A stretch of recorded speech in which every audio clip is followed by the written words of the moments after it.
I want to start by agreeing with you on the last point. Our troops have performed incredibly well in the last 15 months. They have been asked to do more than anyone expected, and they have demonstrated the incredible capability of the United States military. I think we should all recognize that. Even if we question the strategy, some of the decisions behind it, our troops deserve nothing but our praise for the incredible job that they have done. It has not been perfect. Certainly mistakes have been made, but we have demonstrated to the world that we have a highly capable military. And I hear the chairman on the need for an increased budget. I think there's a whole lot of needs across the United States of America that would have the same attitude about health care, about education, about infrastructure. But the problem is we have a $40 trillion debt, and we insist on cutting taxes for absolutely everybody, so we reduce the amount of revenue that is available to that. We also have to have a national security strategy that lives within a sound fiscal picture. Most experts would say that the most profound threat to our national security right now is exactly that, is our fiscal picture. How are we going to continue to be able to afford to fund the things we need to fund as we run the debt ever higher? The other thing worth worrying about is the Pentagon has not yet passed an audit.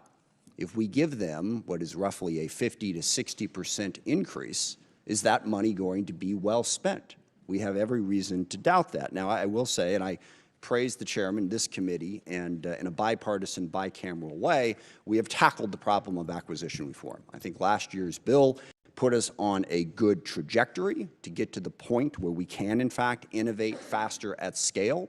I also believe the Pentagon has been working on that. We've had many meetings with Deputy Secretary Feinberg, who is focused on that, but we got a long way to go.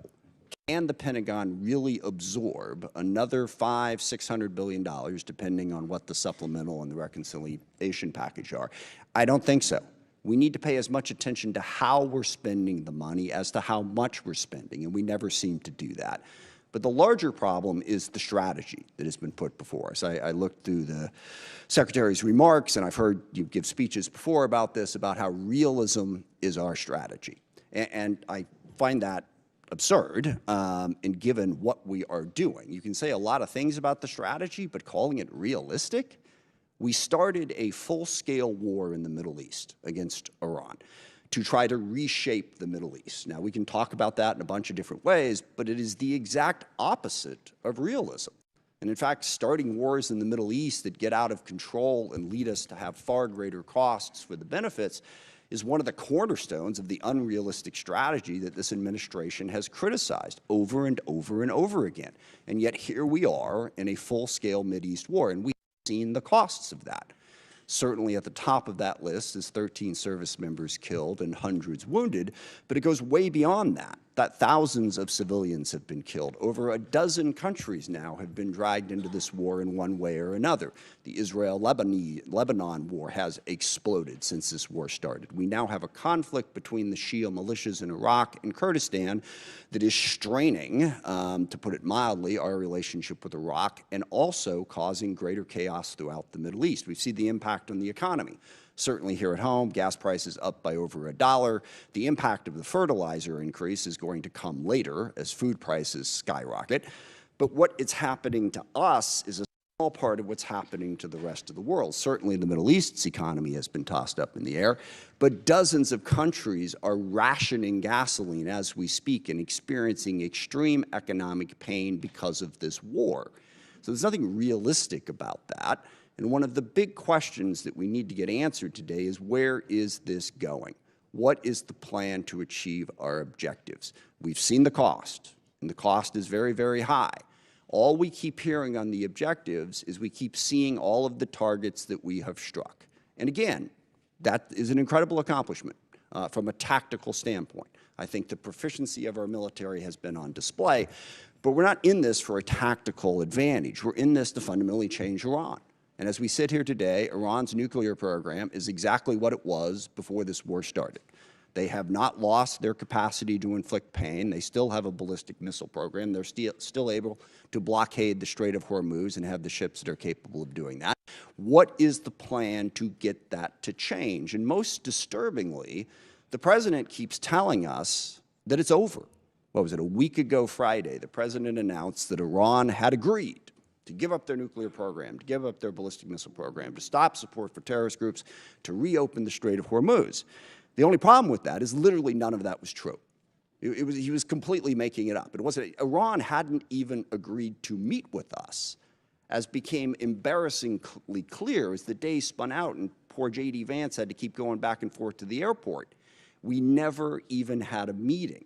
So wish fulfillment is not really a strategy. I mean, maybe the president thinks he's doing some sort of Jedi mind trick and can tell Iran, you will give up your nuclear weapons, and they automatically will, but that's not working. So what we need to hear today is what is going to work. We have 50,000 troops in the region who are still at risk.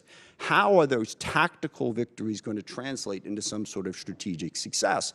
And by the way, this is one of the things that realism recognizes. You can win a whole lot of little small battles and lose the war, which is why you don't stumble into the war in the first place. But at the same time, we're doing all of this on our own, as we increasingly push away all of our allies. Sometimes just because we want to do what we want to do, we don't want to have to consult them, sometimes just gratuitously insulting them. I mean, in the middle of this war where we were asking NATO to come join us, the president took time out to insult President Macron and his wife. Okay, how is that helping us to try and belittle everybody in the world? And I also, for the people who are criticizing NATO over this war, I will remind people that NATO is a defensive alliance. What that means is every country in it pledges to defend a country if attacked. And when we were attacked on 9/11, that's what NATO did. They put in Article 5, and for 20 years they fought beside us. NATO is not if any one of the countries decides to unilaterally and unwisely start a war precipitously that everyone else is supposed to join. That's not the way it works. So berating and belittling our allies after we did that and driving them ever further away from us, how is that realistic? Not only are we going to try to reshape the Middle East, but we're going to do it alone, while we're pushing everybody away from us. And then we have other tools in our arsenal. You see that those numbers on the budget, but the State Department's really important. Development is really important. These are ways to achieve our ends, and we have moved away from that. We got rid of the entire USAID, literally causing the starvation of children in countries where we had pledged to provide food, causing massive healthcare disruptions, people literally dying because we've cut that off. In diplomacy, we have sidelined, again, the entire world. France and the UK have brought together 44 different countries that have an interest in trying to open up the Strait of Hormuz. We've pushed them all aside. And then we've even pushed aside our own diplomatic corps. We have a very, very talented State Department. I praise today the talent of our military, and I will stand by that. They deserve that praise. Our diplomatic corps deserves that praise too. But we've shoved them all to the side in favor of two real estate guys who are going to go negotiate all the deals in the world, which to date, by the way, has yielded exactly nothing. So there's nothing realistic about starting a war in the Middle East, going it alone, and pushing aside all diplomacy and all development and all other tools in our arsenal. And on top of that, of course, we also want to dominate the entire Western Hemisphere, including apparently annexing Canada and invading Greenland. How is any of that realistic? And then the administration comes before us and asks for what is a hopelessly unrealistic budget in this environment. Back on that chart there, when we were showing how much money we were spending on defense, we had a balanced budget. We had a surplus many years. We don't have that anymore. So call this strategy whatever you want to call it, but please don't call it realism. It's not. Forgive me, it reminds me of one of my favorite lines from A Princess Bride. It's a tense morning. I want to lighten it up a little bit. And the guy keeps saying, inconceivable, when things happen. And finally, the guy says to him, you keep using that word. I don't think you know what it means. I don't think we know what the word realism means. So please, can we not have the realism conversation? Let's have the conversation about what the strategy actually is. And I'm sure you have a different definition of it than I do. But as I look at it, the strategy seems to be to use as much violence, as much threats, as much coercion as possible to bend the world to our will. I think that is a very dangerous strategy because one of the oldest cliches in the military is the enemy gets a vote. And we may think that we can stand up and talk tough and talk about how strong we are and how we're burying our enemies and they're begging for a deal. We can do that all day long, all right? But the enemy gets a vote.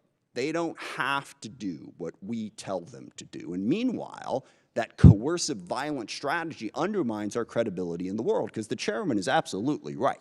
And this is one area where I strongly disagree with the folks on the far left who say that we don't really face any threats, that the U.S. is a malign influence in the world and always has been. I don't agree with that. China, Russia, Iran, North Korea, Hezbollah, Hamas, the Houthis, variety of other transnational terrorist groups, including, yes, narco-terrorists and human traffickers over here. They all are trying to weaken us, all right? They don't want a rules-based order. They want to play by their own rules. They want to push us aside. We want to be the side that stands up for the rules. But if what we're saying to the rest of the world is stick with us because we're a better bully than China, we coerce countries more effectively, that undercuts the very message we're trying to spread to build the coalition we need to be successful. I also worry about the values that we're showing the world. When the president threatens to kill off an entire civilization, that is the message coming out of the United States of America. If we are going to be this big, powerful force that throws our weight around the world wants to know at a minimum that we're doing it for the right reasons and with a sense of values to protect people, not to destroy entire civilizations. And we all hear that and we all go, well, gosh, you know, he probably doesn't mean it. Well, that is so reassuring, okay, that he's just making it up. We're supposed to be the United States of America. I grew up on stories of the U.S. at the end of World War II being the country that the Germans wanted to surrender to, not the Russians, because they knew they could trust our values. We don't seem to care about those values. No rules of engagement. Give them no quarter, all right? That is not who we are supposed to be. And just one final point on that. The girls' school that got hit in the first days of this war, there is absolutely no question at this point what happened. We made a mistake, and that happens in war. We identified this target based on earlier charts, and yet 2 months after it happened, we refused to say anything about it, giving the world the impression that we just don't care. We do not care about the casualties and the chaos that is caused by our war, and we should care, even if we want to prosecute that war. Now, I agree with the chairman. We need a strategy. We face the most complex threat environment that we've faced in a very, very long time. So we really want to hear from the administration. Don't give us this realism, chest-thumping stuff. What are we really going to do to meet those threats, to deal with the challenges we face? And I'll close just by saying, one of the other ironies of this, of course, is we have a great example in the world right now of what our strategy should be and where our values should be, and that's Ukraine. And I'm really curious, you know, here we are, we roll out the red carpet for Vladimir Putin. We belittle and insult President Zelensky in the White House. He has no cards, right? Well, here we are a year after that. Looks like he had a couple cards to play, because Ukraine is actually winning against Russia. Ukraine, a sovereign democracy standing up against a brutal, oppressive, coercive dictatorship. And we can't even bring ourselves on a consistent basis to say, we are with Ukraine and we are against what Putin is doing, and stand up and support them. So I want to see that strategy to meet the complex threat environment that we have. But simply saying we've already won and boasting and bragging and trying to belittle and insult the entire world, that's not going to get us to the posture that we need. So I hope we have a conversation about how we can build a strategy that makes sense and is actually realistic. With that, I yield back.